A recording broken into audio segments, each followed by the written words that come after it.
함께 부활에 참여함. 로마서 6장 5절. 만일 우리가 그의 죽으심과 같은 모양으로 연합한 자가 되었으면 또한 그의 부활과 같은 모양으로 연합한 자도 되리라.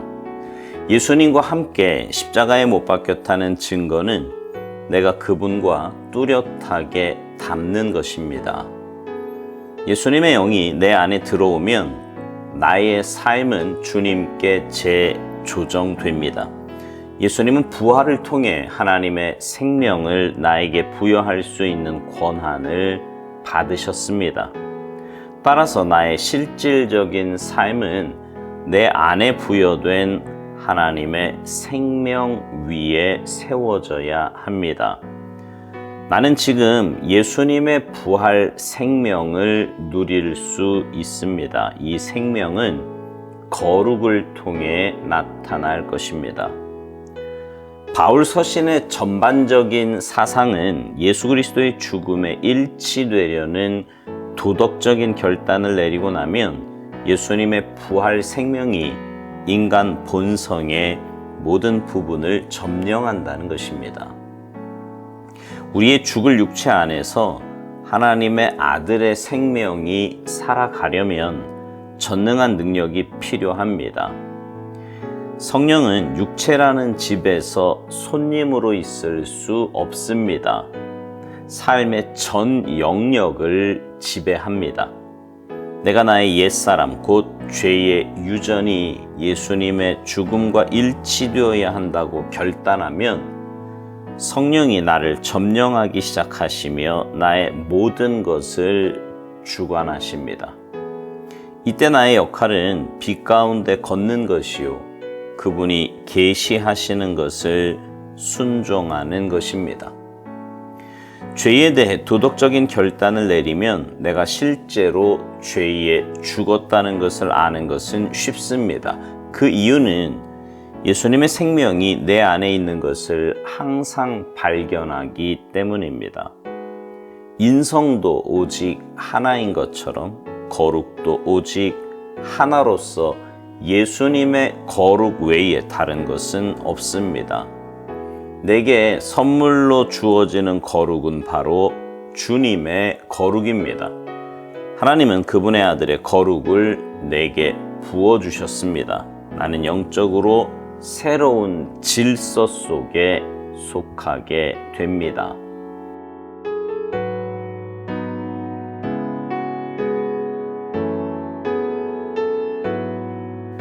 우리는요, 예수님을 믿는 순간 주님과 함께 십자가에 못 박힌 존재가 되었습니다. 내가 정말 주님과 함께 십자가에 못 박혔는지 내 죄성이 죽었는지를 알 수 있는 바로미터가 있습니다. 그것은 바로 주님을 닮아가는 것입니다. 이전의 내 모습이 아니라 주님이 기뻐하시는 모습으로 참된 주님의 제자로 변화되어 가는 거예요. 우리 안에는 주님의 영, 성령님을 모시고 살아갑니다. 그렇게 주님의 영을 모시고 살아가는 사람은 그런 사람의 삶은 주님께 재조정됩니다. 삶의 중심이 내가 아니라 주님이 되시는 거예요. 삶의 목표도 가치관도 모두 나를 위해서가 아니라 주님을 위해서로 바뀌게 되는 것입니다. 예수님의 부활하심은 우리에게 영원한 생명을 주시는 특권을 하나님께로부터 받으셨음을 의미하지요. 그래서 예수님을 우리 안에 모시고 사는 사람은 그 부활 생명을 이 땅에서부터 누리며 살 수 있는 거예요.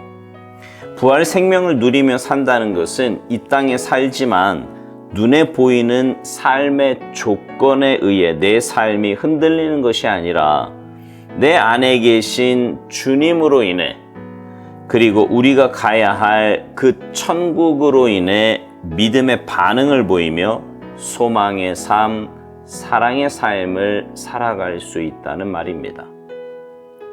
그리고 그 생명은 거룩을 통해 나타날 것이라고 오스왈드 목사님은 말합니다.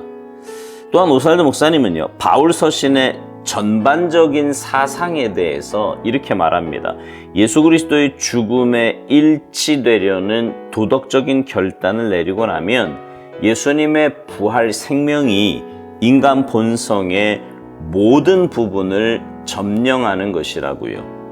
무슨 말인고 하니 우리가 주님의 십자가와 함께 내가 죽었음을 선포하며 내 죄성을 주님 앞에 철저하게 내려놓고 회개하면 내 삶은 내 본성과 죄성으로 살아가는 삶이 아니라 주님의 인도하심 따라 삶을 살아가게 된다는 것입니다.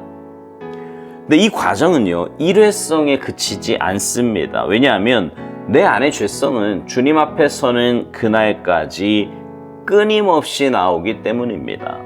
그래서 우리는 날마다 주님의 십자가 앞에 나아가야 합니다. 그리고 내 안에 샘솟듯 나오는 그 죄성에 대해 계속해서 고백해야 합니다.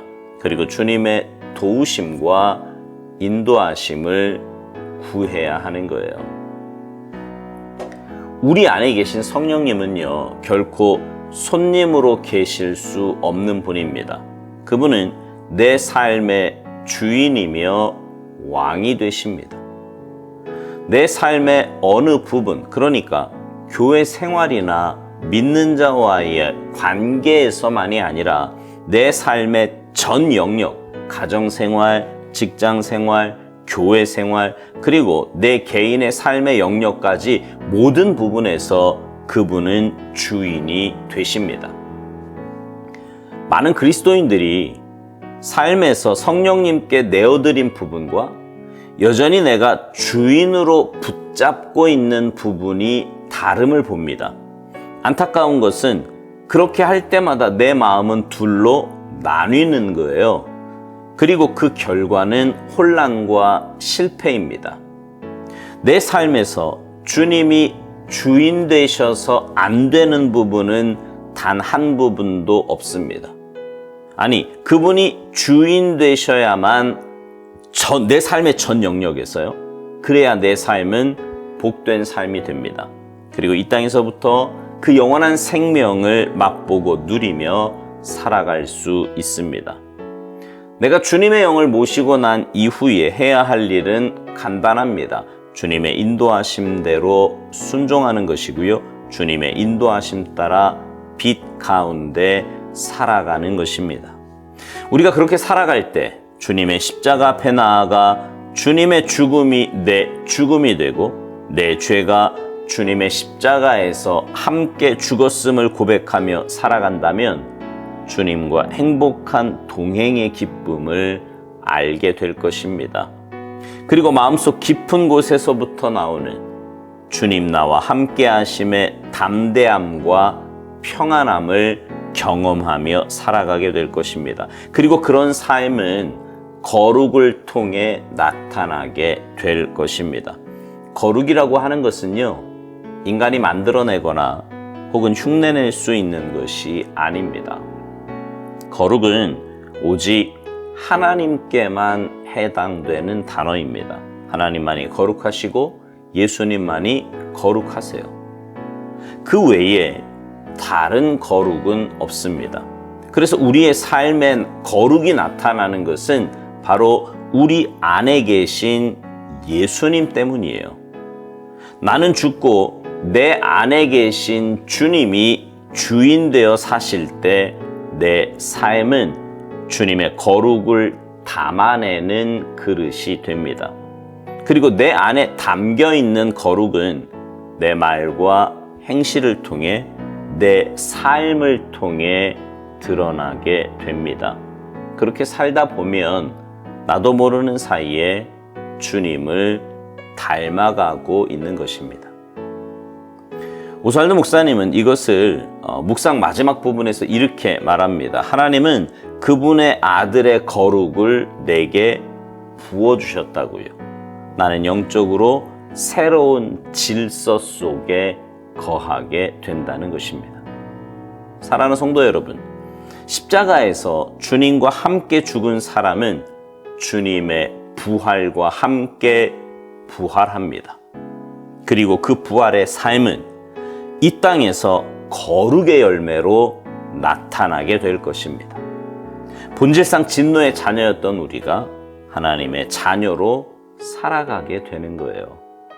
날마다 이 사실을 기억하면서 모든 상황 속에서 의에 속한 자답게 주님의 부활에 참여한 자답게 살아가시는 아름답고 복된 삶이 되시기를 주님의 이름으로 축복합니다. 아멘.